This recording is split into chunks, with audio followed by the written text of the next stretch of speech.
Hello, everyone, and happy almost Thanksgiving. We're doing something a little different for our Thanksgiving week episode.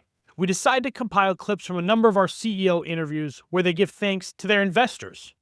Let's be honest, the relationship between a CEO and their investor is an interesting one. Many CEOs feel like their investors are their boss. They don't think their investors really understand what it takes to run a company. They feel like board meetings are a chore and they don't really add value. And in tough times, those relationships can get contentious with people pointing fingers at each other, and they can even ruin a company. But when a CEO finds the right investor, when an investor finds the right CEO, when they're vibing, that relationship can be a real catalyst for growth. One honest conversation and piece of advice at a crucible moment for a company could be really the inflection point for that business.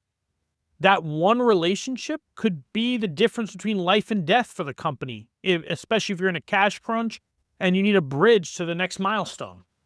So today we've put together a compilation of clips from 11 interviews we've done over the last, let's say, year and a half. And these are clips of CEOs talking about how their investors pushed them to swing for the fences. Investors who were former operators and were able to bring that to the boardroom. Strategic investors that help companies get access to distribution.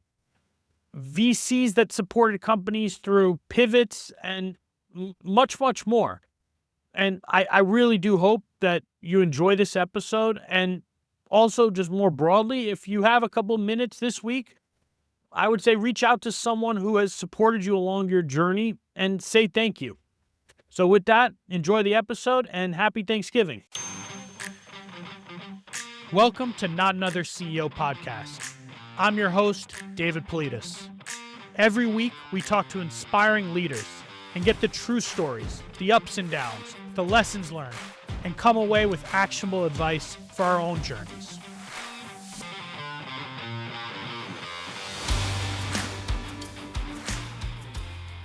I do feel that we've been really fortunate in the investors that we've brought in. I think they have all been incredibly value additive and, important to say, not destructive. Because I've heard tons of horror stories and seen a lot of stuff secondhand that would, curl your toes about the behavior sometimes of investors and boards with regards to the companies that they invest in. And I just feel really fortunate that we've had supportive, smart, helpful, partnership-oriented investors from the very beginning until now at TBG. You had a lot of pretty amazing investors over the course of the company kind of journey. When you think about the investors who had the biggest impact, who were those investors? Yeah. I think this is one that people can make a mistake on pretty easily. So going back to that idea, what I said, I was committed to learning faster than the rate of my own experience. I knew we had to do that in order to achieve our mission. So I looked at investors as I'm recruiting the best option I know of for us to get better. And I'm out recruiting investors. And, Series A, I had competing term sheets, and I had a term sheet for common stock at a higher valuation than the preferred stock at a lower valuation deal that we chose. And it was all because of who was behind it. At this point, it was Jason Green of Emergence Capital. But I tracked down David Cummings in the early days, who's kind of the prince of Atlanta SaaS. I tracked down Tom Noonan, who's, legendary in Atlanta for his tech operations and investments. After Series A with Emergence, we went to Insight Partners and had Jeff Horing, the founder of the company, on our board. I was obsessed with getting the best who would make us better. And I was willing to sacrifice valuation and dilution in order to get that.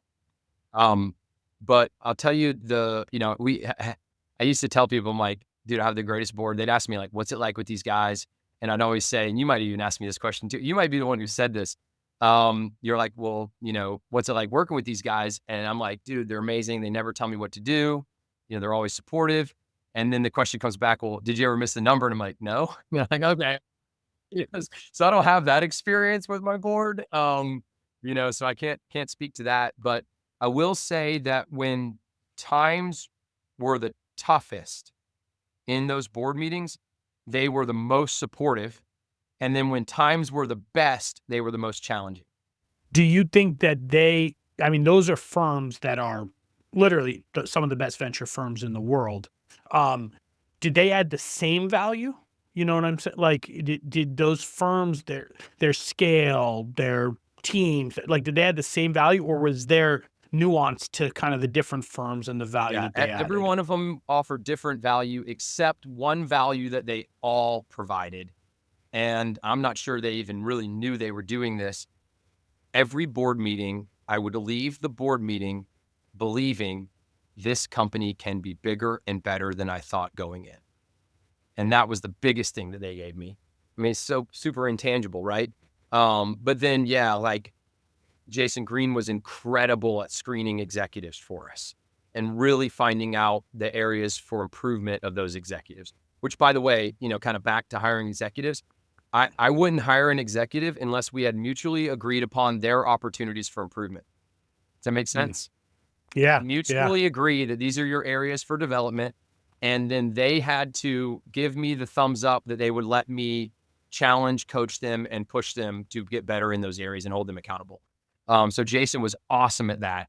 David's like the everything guy. Like he has a way of having a short, concise, to the point answer for like so many of the different challenges you have.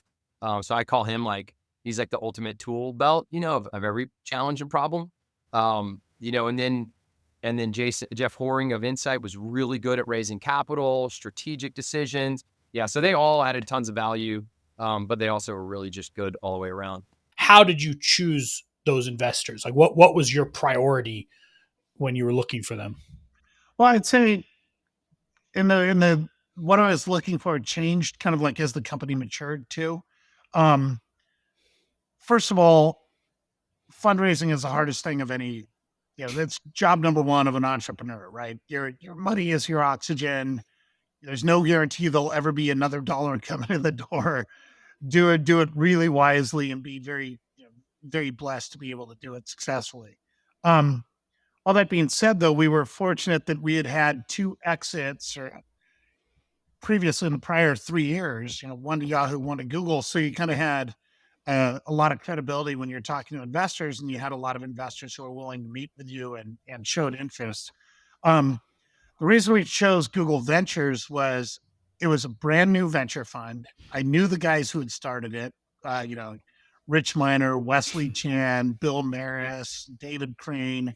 I liked them all. And I was their EIR, so it was just kind of understood that they would be the investor for the Series A.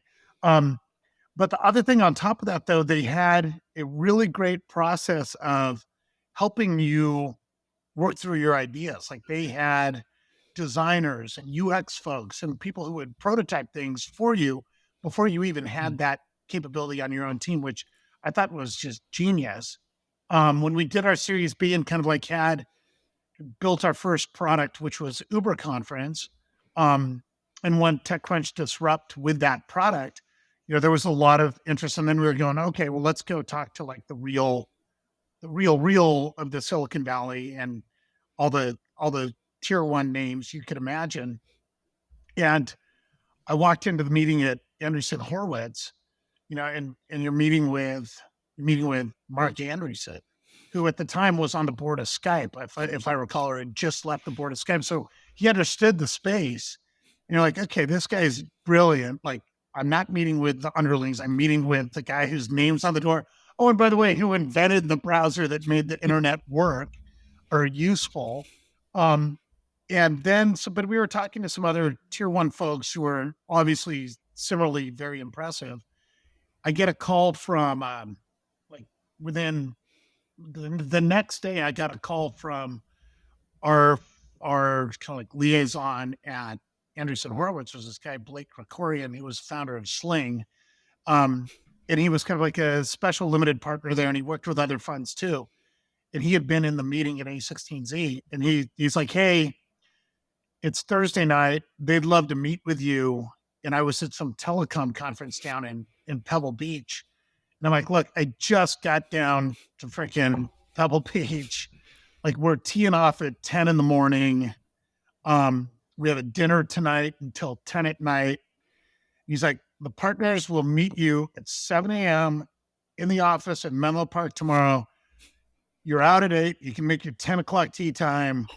Can you be there tomorrow morning? I'm like, yeah, I can totally do it. So I wake up at 4:30, get on the road by 5, get to Menlo Park by 7, pull in. The parking lot's full of, I walk into the partner meeting at Anderson Horowitz. It's like 16 partners at the table, everyone you've heard of. You do your pitch, have your conversation, do the thing. I leave at 8, and then we get a term sheet, I think, the next day or that night or something. I'm just like, wow, that's impressive. These guys are all radically successful people, and still they're working really hard to make this new startup they're in, this venture fund, radically differentiated and show how much in care, and like they're super in it. And when I saw that, I'm like, okay, these are the guys I want to work with. So they really impressed me, and Mark really impressed me and has been on our board for a long time. And then as we got more and more mature, it was like Iconic Capital has been like our big investor lately. And then Omers, which is a pension fund out of Toronto. The reasons that I loved about them is they just take a long-term view of investing. And we had term sheets from others and other late stage investors. And I won't name them, but one of them specifically said, look, we're a late stage investor, and it's a well-known fund. It's like, our goal is to hold it for no more than 5 years and to, at least triple our outcome. And that's kind of like success. That's what we're looking for. I'm like, wow, that's affirmatively the opposite of what I'm looking for. Like, I'm like, this is a $100 billion TAM. This isn't like an overnight, we're going to triple it thing. This is like, let's put in the foundation to build a company that could literally be massive for a long time and be disruptive in this massive market for a long time. Not like, let's financially engineer, like do some short-term things to make a quick exit. So Iconic, Will Griffith from Iconic's on our board. He's awesome. They're in every great B2B SaaS company, basically. And they take a very long-term view of investing. And so that's been fantastic. And then the Omers, which is the pension fund, Ontario Municipal Employee Retirement System, is same thing, and it's a long-term. They're looking for quality investments. These are pension dollars of, nurses and doctors and school teachers and firemen and stuff like that. It's like great. Like these aren't, telecom or communications is so big. This isn't a race to the next hurdle. This is literally like, let's go disrupt this. Let's go challenge these large legacy folks who have all these, legacy mindset, but they do have a ton of market share to go after. And it's not an overnight thing. So I really was interested in our later investors having that long-term view. So you've been through a number of businesses, and with Odeko, you're not, the business today is not the business that you set out to build originally. Can you maybe talk a little bit about that journey and what did you set out to build and where are you today? Yeah, and this is one of my favorite refrains. So if you've heard before, I apologize, but I think founders so often, I think we talked about this, David. I think founders so often get stuck on the idea that I have to have the perfect idea. It's got to be every detail. The Excel spreadsheet's got to be perfect. Something has to be perfect. And that's an incredibly hard criteria to get to without data coming back. Odeko started with a mission that we felt we could make small businesses better. We could average out the difference between a chain and an independent. And we picked coffee as our community to really embrace it first. That helped because, as you said, we started off as a predictive AI 5 years ago before it was super cool. And it would allow coffee shops to understand everything that happened in the days ahead. And no one gave a shit. Like it was stupidly powerful. We bought back our old company's tech stack. It could literally tell you the croissant sales within a 90% range, 5 days ahead, every 15 minutes of the day. Like, it was perfect. But when we went into the businesses, they liked it and they would save some money, but they couldn't get the croissants on the shelf in the first place. I was like, yeah, it's great you predicted it, but they never showed up. So who the hell knows what would have happened? And so we changed hugely what we did. We went from being an entirely software driven stack, almost invisible to the customer, that give us the data feeds and they would just place the orders in the background and give you data and results, to basically being a distributor, leveraging that same set of tech and building driver tech and warehouse tech and a portal for customers to use and moving it very far away. But it was a hugely different model, which was interesting because our board was spectacularly smart and they were clear to say, well, I was an idiot. Like, this was a stupid thing to do. This would tank our valuation. They were smart enough to say, if you were following intuition for your customers, go for it. And it did both things. They're totally right. We wiped out our valuation for a period because we got a truck, and that scared a lot of people. But we found out what the customer really wanted. And the customers, and in New York, our hometown, like there's 1,900 coffee shops that are on Odeko that every night get their load in from our inventory. And it works better for them than if it was just some sort of tech in the cloud. But very, very surprising challenge curve to go from one to the other. And again, I think this comes back to the thing we talked about before. So often founders feel like they've committed to a business model to their investors. Well, obviously shares with investors, like the more you can as an investor in a board release that tension, the better your team will be, because they'll be like, oh, I pitched first round on, spacewalking. It turns out that we are an ocean company, but they're afraid to say that change. So they just drive harder and harder and harder. The more you understand that they're betting on you figuring this all out and you can take those pivots, the better it's going to be, because we 100% changed from our original business plan, model, pitch deck, and everything else. Same customer, but to a very different way of delivering value. I may be wrong, but I feel like you were able to do that. I'm sure it was not easy, and we've talked about some of the challenges that you've had, but because you have so much success and track record and pattern recognition, where to your point, a first-time founder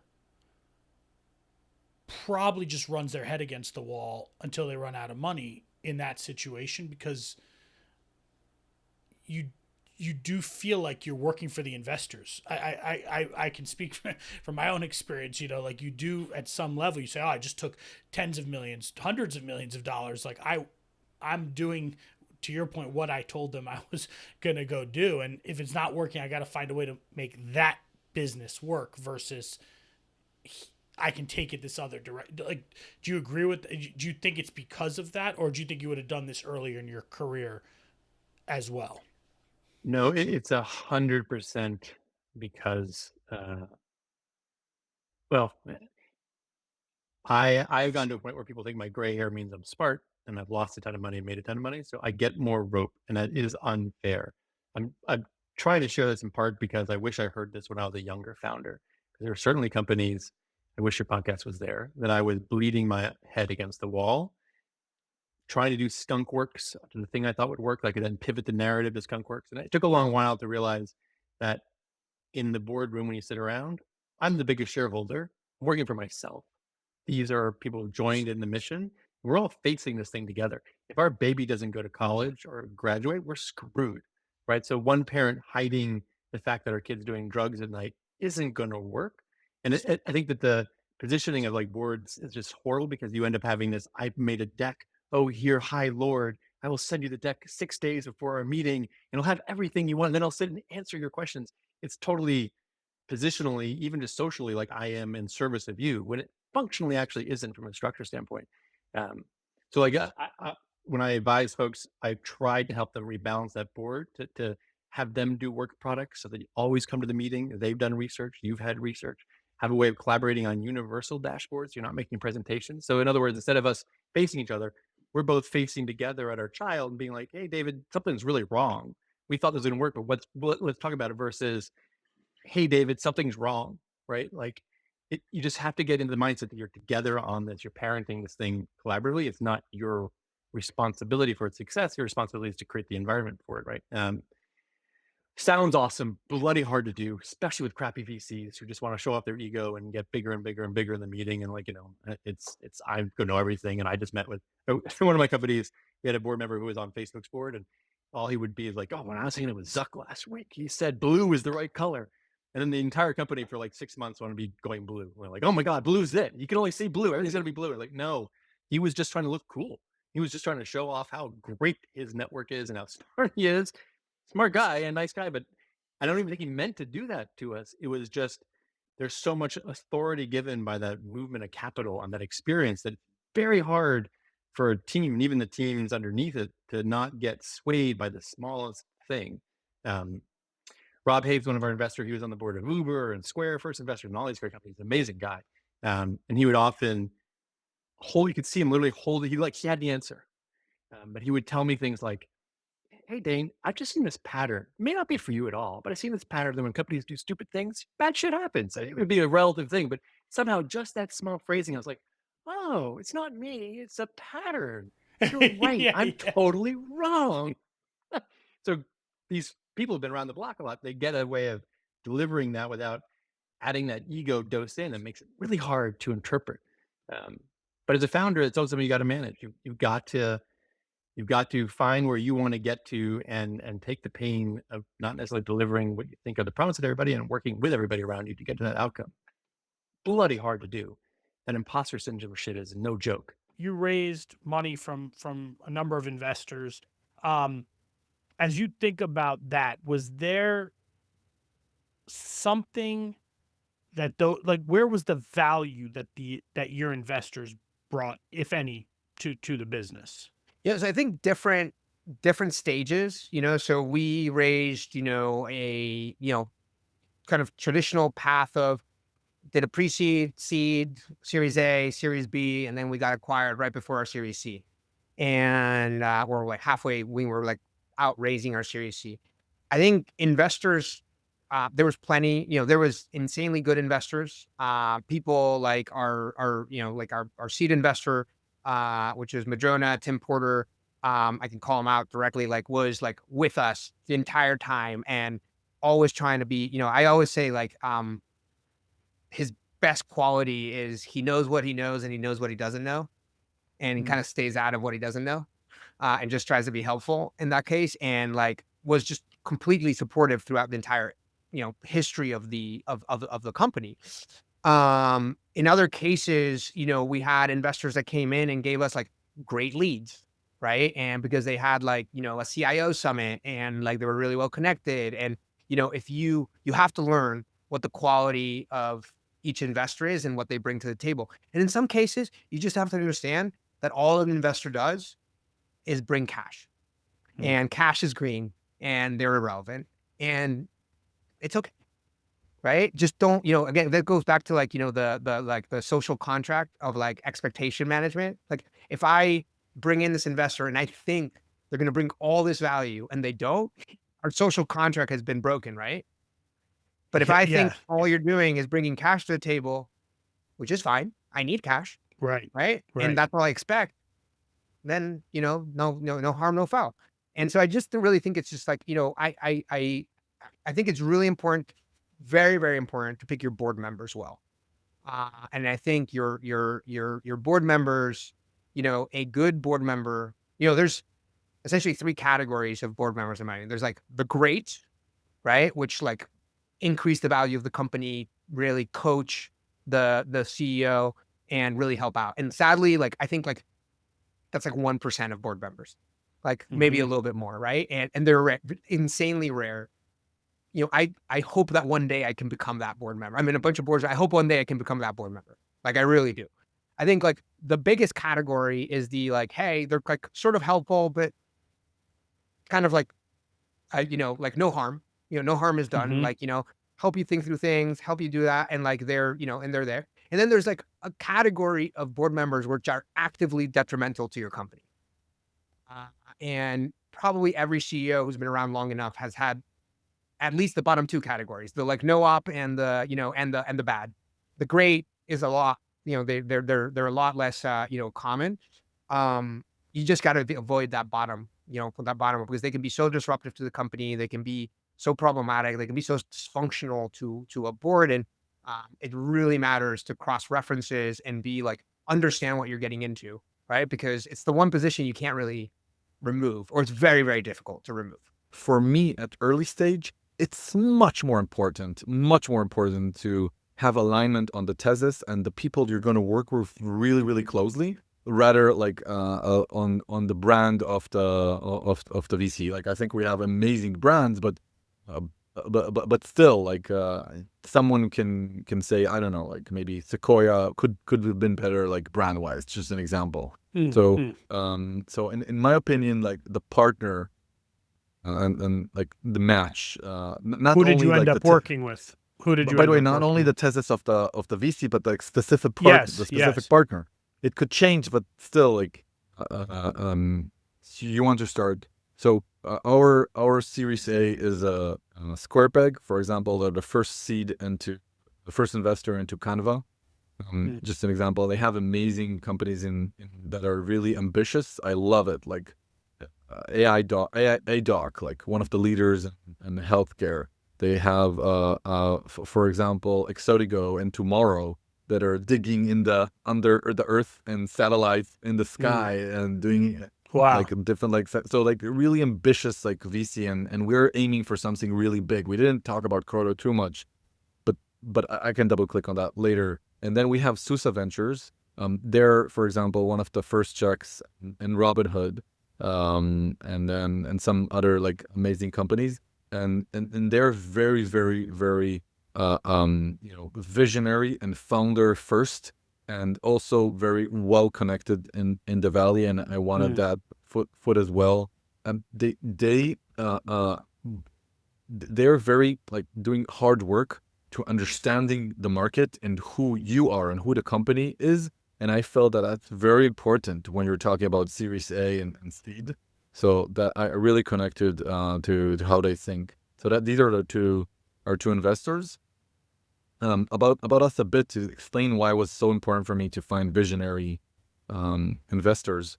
So basically, when you think about the future, if you're talking about AI that's going to write most of our code, we can start to think all our code, most of our code doesn't matter. Like a lot of code is going to be written by AI. It means that it's also going to complete features end to end. It means that people are not necessarily going to review most of the lines that AI is going to write. Do you feel comfortable with that? Like it could do so many things. The task is complete, the feature is running. Who says that underneath it's not sending data somewhere, or doing different thing? Qodo, what we're doing is we're talking about code integrity. We're talking about making sure that the code that is written by a human developer or AI fits the company's best practice, compliance, values, functionality, etc. As a whole. That's what we call it, code integrity, not necessarily just quality. And we're thinking about the vision. You will have AI that are more focused on generating code faster, and Qodo AI to focus on making sure that it doesn't harm, society, humanity, the company's culture, and etc. I'm talking about the end game, because in the middle there's more concrete stuff like less bugs and issues, more high quality software. But as we go, and that's like quite fascinating, at least for me and many, vision and important to task to give to the world, and we needed that VC like think with us, think ahead. Let's talk a little bit about the Salesforce acquisition, because that was obviously a big deal for you and for the company, and I think for Salesforce, because this was a product that all their customers needed and wanted. And so can you maybe talk about what that process was like? Sure. In terms of how did that even come about? They were an investor in Spiff. Was that how it came about? Was it something else? What was that process like? Yeah, sure. And let me know if there's anything specific you want me to focus on. But so Spiff, I think we made a couple of key decisions early on with the help of Sean Jacobson at Norwest, one of our board members, where we had some decisions early on around, hey, do we want to involve Salesforce or not? Because with the particular product that Spiff was building, which is a commission engine, it's, as you mentioned, it's a solution for automating commissions, motivating sales reps, and helping them to see their commissions in real time while they're building out an opportunity in a CRM or something like that. So we knew right up front, hey, we feel like this is a much bigger market. This is one of these deceptively large markets. The average company spends 10% of their entire revenue on commissions. People don't know that, but sales commissions are a gigantic part of a typical company's budget.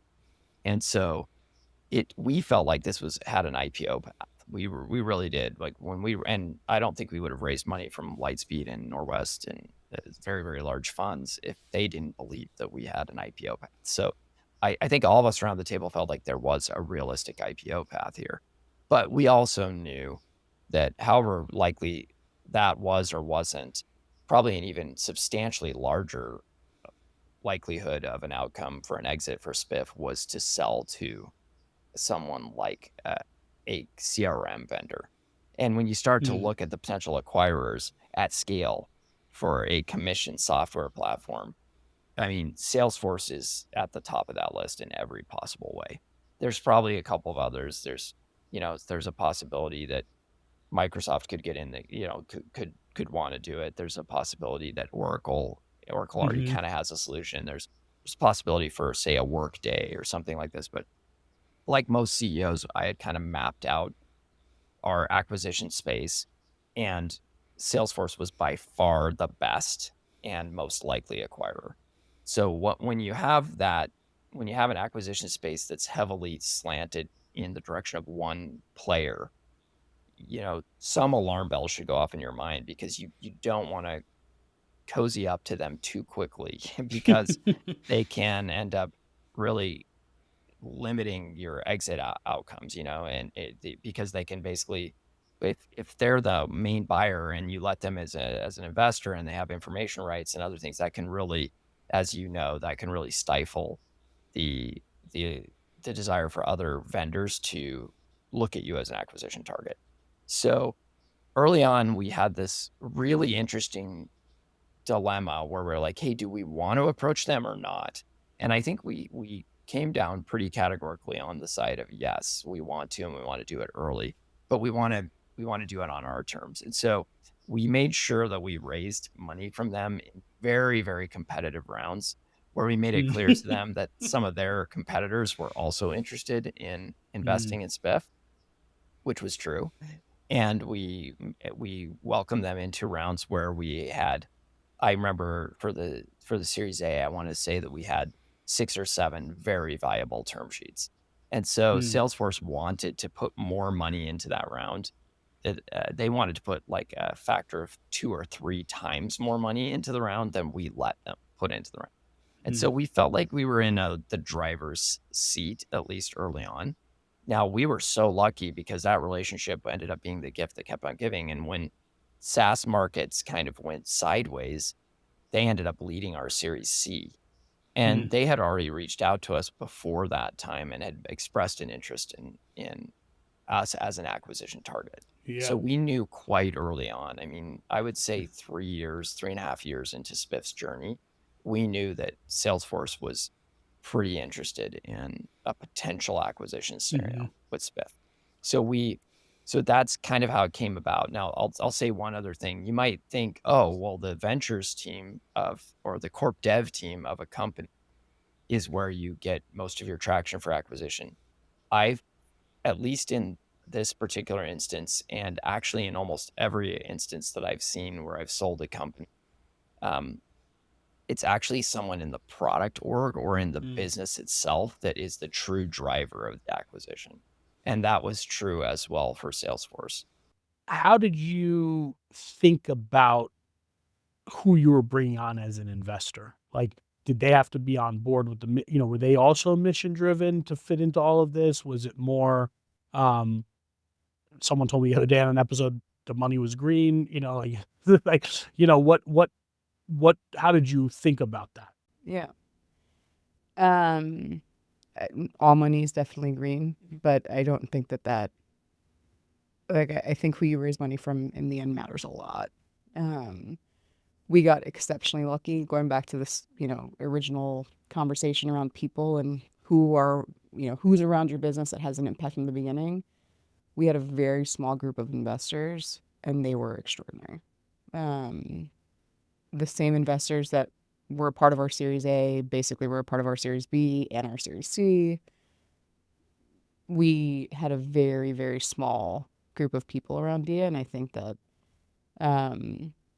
through all the ups and downs, having the depth of those relationships and, the longevity of those relationships was actually an incredible help. Where would you I'm going to lead you with the question, but it's one important one for me is, did each investor add a lot of value in a bunch of different places? Or was it like this investor helped us with this investor helped us with that? You know what I'm trying to say? Like, I mean, I think that I think that one of the things that they did a really good job of doing is letting us tell them like where we needed the most help. I mean, our investors, generally speaking, were previous operators, so they brought a ton of previous practical, operators at venture funds. like I mean, currently venture investors, yeah, previously wow, okay, operators. that's semi rare. I really cannot tell you.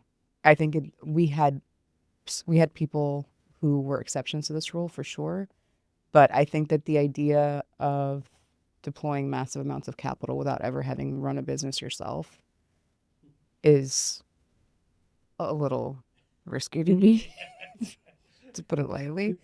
I just think that the reality, like once a business hits any amount of scale, the reality of what actually happens and how things actually work and what it actually means to be running a business and an executive team and a product and scaling and all the rest of it, is a pretty critical set of experiences that I think are important to have if you have a seat at a board table. But they helped you. I mean, they moved the needle. Yeah, we had an amazing board. We had amazing investors. And I mean, it was our responsibility, right? Like it was ultimately, we got advice from them. We got a ton of help from them. They're amazing sounding board in some of the difficult decisions. But at the end of the day, like every decision was ours. Yep. And every outcome, therefore, was ours to be accountable to. I like that. Every decision was ours and every outcome was ours. Yeah. That's it. And I think that's the way that it has to be. Yeah, you're right. Like But a lot of time investors, they make recommendations, they do, but if you do what they suggest and it doesn't work, you're still the one I'm still the responsible for the CEO. outcome. Yeah, for sure. Look, I think that like in every profession, there's a wide spectrum of investors. I've certainly heard from other founders all kinds of, less positive experiences with board members and investors. But I think that's that part of, someone said this to me when we first started raising money, and it was true. You can divorce your husband before you can divorce your investor. That's true. Right. And so that's true. you should, when people say all money is green, I mean, that's true, but you're not just taking their money. You're taking their expectations. You're taking their decision making. You're taking their presence as a part of your company. And the earlier you bring them on, the longer they're going to have a presence in your business. And so I think that's a good reminder. Yeah, I think it's like kind of ironic because people think that it's a really good reminder. Early investors. It's like the early investors are kind of they're another form of co-founders for sure. And if you're lucky, you're doing this for a while, which right. means that you're working with them for a while. Right. And I just think that who the people are really matters. So to get here, you've raised, $85 million. So you have some amazing investors in terms of their brands. Can you talk about kind of what let's go to the very first round you raised. How much did you raise like at the first? Yeah. Well, we raised some pre-seed money from XVAR. Our first kind of proper institutional round was a seed round from Excel. They've been great over the years. Interestingly, we were working with a different partner, and then he left Excel, and we kind of got to pick our new partner effectively, or at least sort of request one. And we said we want to work with this guy Voss, and Voss was I think he led the Series A in Segments, the CDP, Frame.io. He's been in some great companies. And Voss has been a great partner of ours over the years. How did you get that Excel round? Like, because Excel, obviously top, I don't know, 5 investors in the world or whatever. Was that easy? I got connected to a partner over there through an old friend from Microsoft. So a lot of it was kind of working through my network. I think a mistake that I made during the seed round was kind of like dragging it out a little bit. And I think you want to sort of compress it, create a sense of urgency. You don't want to over compress it and overdo it. But I think we probably spoke to 15, 20 firms before we spoke to Excel. Had a pretty good meeting with them. Like, quite frankly, I thought it was like just okay. And then the next day was like, we've already called 3 of your customers. We're super, can you send over this data? And I think we had a term sheet within a couple days. Wow. So that was sort of another learning, is like create a sense of urgency, create scarcity during a fundraising process. And also, like, you're going to get a lot of signal within the first couple of days. Like, are they leaning in or not? If you're having to chase somebody or they're ghosting you, it's not so you can't get them back on the hook. Sometimes folks need to do their homework or they're on vacation or whatever. But When the person says, yeah, when you find a lead and you cross 20 billion of revenue, come back and sure. You know. Yeah. I'm very interested when you get to that point. Yeah. And I would say, like, you need to get folks up to speed on what you're doing. But I think by and large, like, people either get it or they don't. Right. And you're not necessarily going to convince somebody of your vision or your business. But like, they're kind of going to get it immediately or not. It's really about finding folks who kind of get it, who believe. So we had Excel as an investor as well. I'm curious, from your view, they were in, as you said, first real institutional round. Where do you see the value of a firm like Excel? Like, obviously you mentioned Voss, but as a firm, like, what is the value of having a firm like that? I would say they've been a great partner to us over the years, and they've kind of, obviously they have an early stage fund and a growth fund. But they helped us in the earliest days, and they've helped us scale. And think about what our path to being a unicorn and then some looks like. We have a lot of great investors. We have/had a lot of great early stage investors who were really helpful with kind of crafting early product vision, or at least how we storytelled around it. Storytelled. Made intros to Series A, Series B stage investors, but it's been tough for them to be helpful. At the growth stage. We also have some great growth stage investors. Insight Partners led our Series C. They're very quantitative. They're used to scale ups, and they're helpful in a different way than some of our early stage investors. And Excel has been really helpful with both. I would also say, there's a couple different sort of investor or board archetypes. You've got the professional investors, you've got the former founders, you've got the seasoned operators. If I were to maybe bucket them 3 ways. We've historically had a lot of kind of professional investors, but ones who are very founder oriented. And so I think figuring out how maybe you have some diversity in terms of ways they can help, size, role they can play on the board, in terms of, advice they can offer is definitely helpful. Who's the partner at Insight? Matt Gatto. Here in New York. He's great. And I think what's interesting also is what I tell founders, I'm curious if you've seen this, is, when you're going out for that first seed round to an Excel, it's about you. It's about your co-founder. It's about the broad vision. But when you go to Insight, and now it's a later stage business, growth stage, like you said, now we're talking about numbers. Now, they could love you, but if the numbers aren't there, they're not investing. And Totally. I think it changes the fundraising kind of process and priorities, I guess. Yeah, I think when you're when you're selling to a customer, you're trying to do discovery and understand what a customer wants from your product. Like, what's a good outcome? Like, it's important to understand what an investor is trying to get out of investing. Like, what are they underwriting to? What do they care about? What else is in their portfolio? Do you fit their thesis? What does a great outcome look like to them in 3, 5, 10 years? And so I think being able to understand that, speak to that, and ultimately you're taking their money, build towards that and follow through on that. So let's talk about the money. So you've raised, I think 60 million. Yeah, right around 60. Yeah. So can you talk me through kind of, as you just mentioned, this beginning part of the journey? How did you go out and raise that money? It's in the middle of COVID, right? Or I guess towards the end of COVID kind of period. And what was that process like? Was that very easy? Was that an easy thing to do for you guys because of your connections and background and everything? No, I wouldn't say it was easy. It was only easy when compared to the challenges of fundraising, as we went further and further along in our history, but it sort of started hard and then got more and more hard. But so the earliest fundraise, we were really lucky to get a seed round together with an investor named Andrew Beebe at Obvious Ventures, who is just an awesome guy, really good investor. I had known him from my time at Proterra. He was a small investor in Proterra, and he was the first guy to really believe in us and what we were building. It was still hard. I mean, he is an astute investor, and we had a PowerPoint deck in the two of us and not much else. So it took some work, but that was kind of the first milestone. And then we've since done two more capital raises, and like I said, like each one was, I think, harder than the last. Why is it getting harder? It's really funny because our business is, like everyone says their business is crushing it and we're, going to the moon or whatever. And I believe that.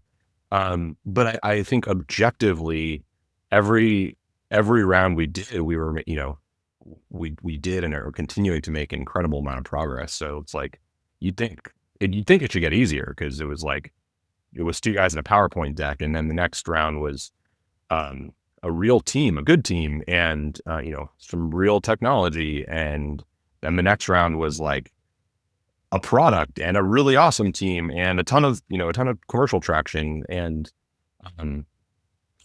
what I think is happening is, or this is my own sort of like, education of the venture capital process. And the reality is that, maybe a little jaded, everyone thinks venture capital is like a way of funding startups, and that's kind of true, but the expression I use of someone is like, I feel like venture capital is like Liam Neeson in one of those movies where it's like, I have a very, what's his quote? It's like, I have a very specific set of skills. And that's kind of what venture capital is. It's like, it's not really meant to fund all sorts of companies or all sorts of stages of companies. And there's sort of like hype cycles, and there's investor, pattern recognition. And we are a company that, I think we started out in a hype cycle, like EVs were hype, sort of on top of a hype cycle. Now they're very much on the downside of a hype cycle. Hardware is always really hard. As far as I can tell, the venture capital model is totally, you can sort of see it. It like comes out of software, deep tech, and some of this stuff is like getting a lot of airtime now, but it's more often than not, it's sort of like some kind of hardware that's attached to software and like AI and has some sort of like growth hack. So, in a long way of saying, I think like starting a venture-backed RV business, like complex hardware, it's a little crazy. Frankly, it's not right down the fairway by any stretch of the imagination in terms of what venture capitalists want to do.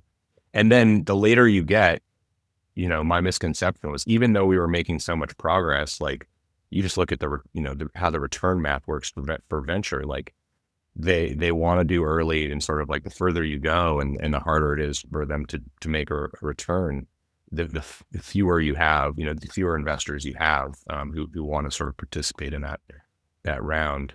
One of the things, I mean, I've never been in hardware at anything, my career has only been in software services. And when I looked, when Nick first told me about the company, I started researching it and like watching all the videos, and I was like, this is the coolest looking, this thing is amazing. And like, I can't imagine what it takes to build this and how long it takes. And like, you can build you can like vibe code a software product tonight and tomorrow, like you got like a UI but this thing, it's impossible. I mean, I guess, what are those stages? Pure curiosity of like, what are those stages of venture when it comes to hardware? Like, is it team? Is like that's kind of team and a PowerPoint and a nice design, and that gets you the first thing, and the next one is showing prototype. I'm curious about that because in software, you literally could be like, here's my product. Especially now, like people are just like, here's my product. And the VC's like, I don't like that. The next day they're like, okay, I threw that one out. Here's my new product. Like, like you could do that. I've seen people do that. And when I look at what you're building, I'm like, man, this should take forever. I mean, it must take, it takes a long time. And I'm curious what you think, or if there's some standards that are like out there for like the stages, in hardware. It shows how deeply hardware I am, because I like vibe coding. I've like heard that word, but I don't even know what this is. It's funny. Yeah, I mean it's depends on what investor you talk to, and there are definitely investors that are better at doing hardware and more practice and sort of like get it. And there's probably some similarities, but earliest stages, it's like team TAM traction, right? It's probably pretty similar to how software works, but then the stages, like getting up to say like your Series A or your Series B, it's like showing that obviously the team, like de-risking the technology, proving somehow, and there's different ways to do it, that you have product market fit. And ideally, and especially in down markets, like showing you have real commercial traction, and you have to do it in kind of weird ways, because it's not like a software product where you can have just like I have real customers who are paying real money. Maybe there's some hardware is faster than others, but what we're doing is complex automotive hardware. We're like launching a vehicle platform. We're doing it in less than 3 years, and compared to like automotive, that is insanely fast. Like your average automotive development cycle for a new product is probably like 5 to 7 years, and yet for a lot of venture investors, like 3 years is like way too long. Right. So yeah, demonstrating that commercial traction you have to be kind of creative. It's like, do you do pre-orders? Do you do like a MVP version of the product? Like you do like a founder's edition that like you just try to sell a little bit. And then ultimately, you have to kind of like scrap along somehow, and to the point of actually having the product.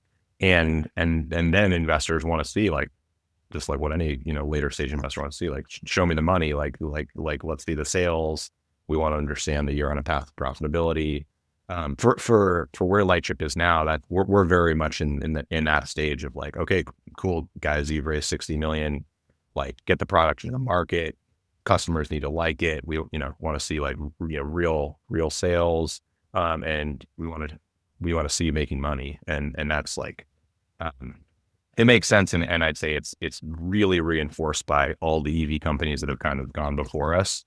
Many of them not profitable, and raising hundreds of millions, billions of dollars to fund losses, and that's not something that investors like much at all. I'll take this lesson, give full credit to my investors from Excel, who used to come into the early ServiceChannel meetings and say, Tom, everything's on track.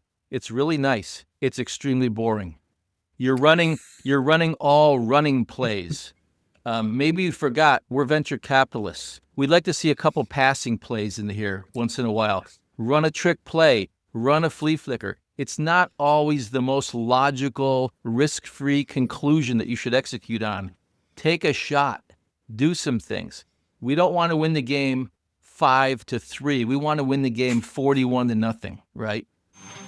That's a wrap for this week's episode of Not Another CEO Podcast. Thanks for joining. For show notes and more, please visit notanotherceopodcast.com. We'll see you next week.